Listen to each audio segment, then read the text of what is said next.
make sure you reset your trip because we don't have a gas gauge.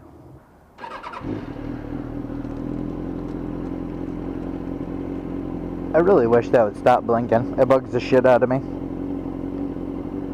But in case anybody's wondering, somebody dropped this bike, one of the previous owners, and now the fuel sensor in the tank doesn't work. The fuel pump works, obviously, because we're running, but the sensor itself doesn't work, so it doesn't tell me when I actually need fuel. It just always blinks. So I think next winter I'm gonna send the forks, I'm gonna send the rear shock out for a freshening, probably a revalve for my body weight, and then I'm also going to put a new fuel pump in. As long as I get a full season out of it this year, I'll put that in next season and get rid of that damn blinking. Unless I hit the lotto, then I'll put it in this year. Well, we're gonna head to Lapeer.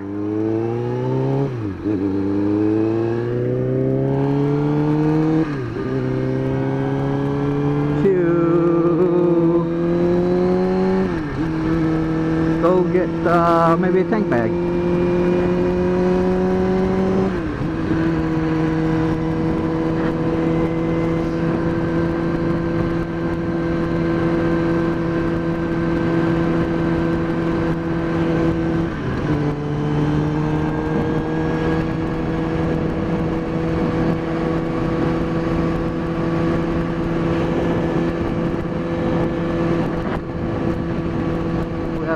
Cardo going.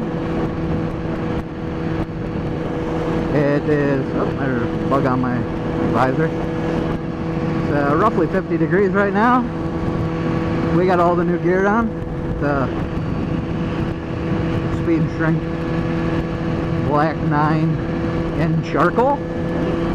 We've got the Hammer Down green and black jacket, and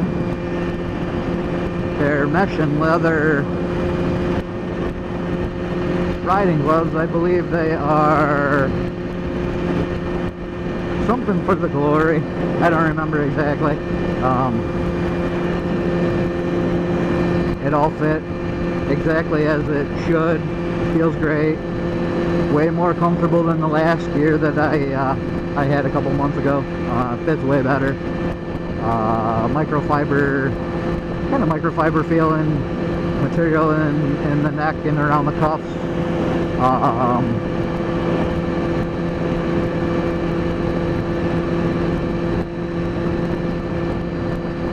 The textile jacket is actually really nice, even a lot nicer than the Joe Rocket jacket that I was replacing when I bought it. With it being 50, I don't have any of the vents open right now. Cardo jamming today. It's got the auto sensing for the outdoor noise, and it is definitely picking up the wind noise because it I keep turning it down because it just keeps rocking me out even louder. I got the 2019 model, so anybody that doesn't know, they now put the JBL audio speakers in with the Cardo technology, so I don't know how it was before, but it's absolutely awesome now.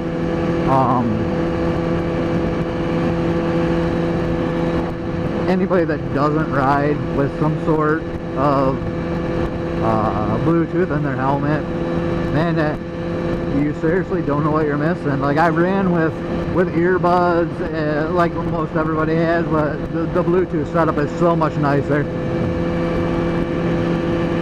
You can tell it's nice out. We're getting some bikes out for sure.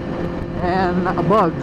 My nice new clear visor in this helmet is already riddled with bugs. I'll be getting some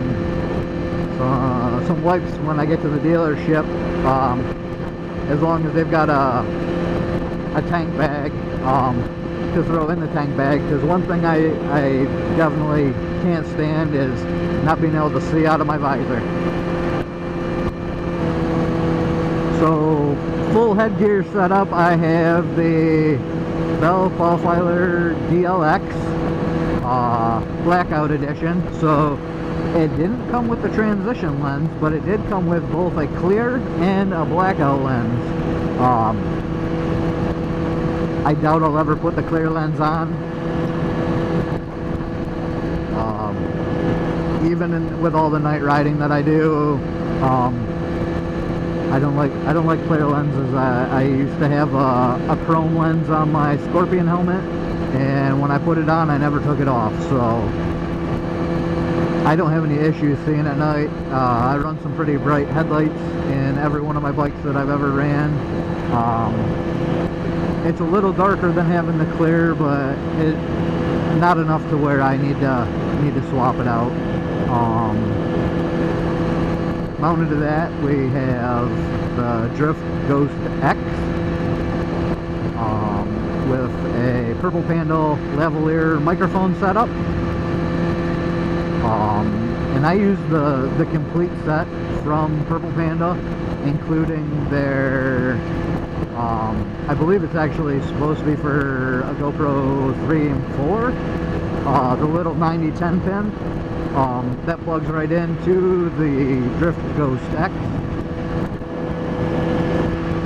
and that does away with the straight adapter that comes with the Drift, that especially for the guys that mount the camera lower, catching on your shoulder and taking a chance of busting that socket out.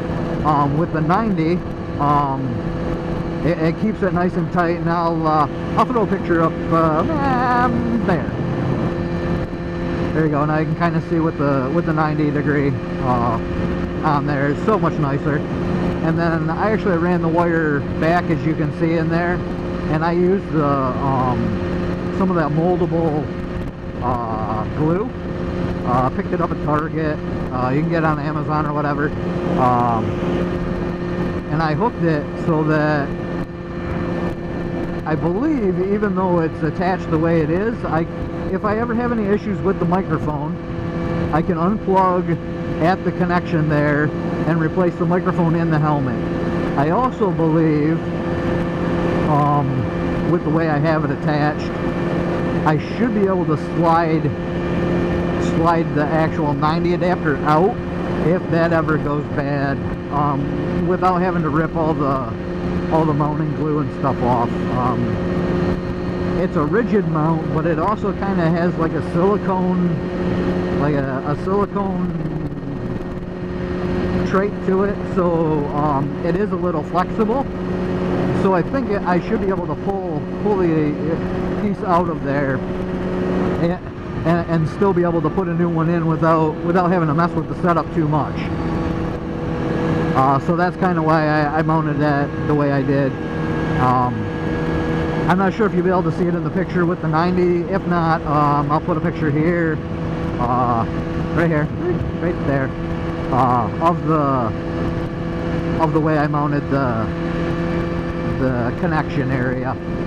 Tucks it behind the helmet.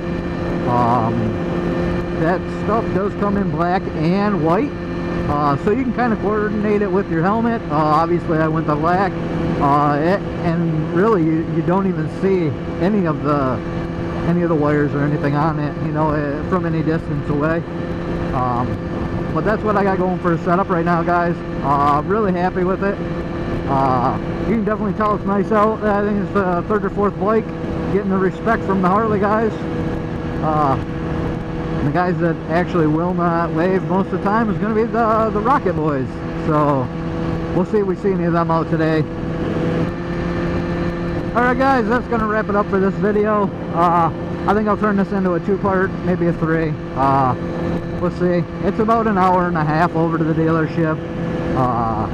So thanks for stopping in, checking it out. Please, if you haven't already, subscribe, give me a like, and a comment. Till the next time, peace.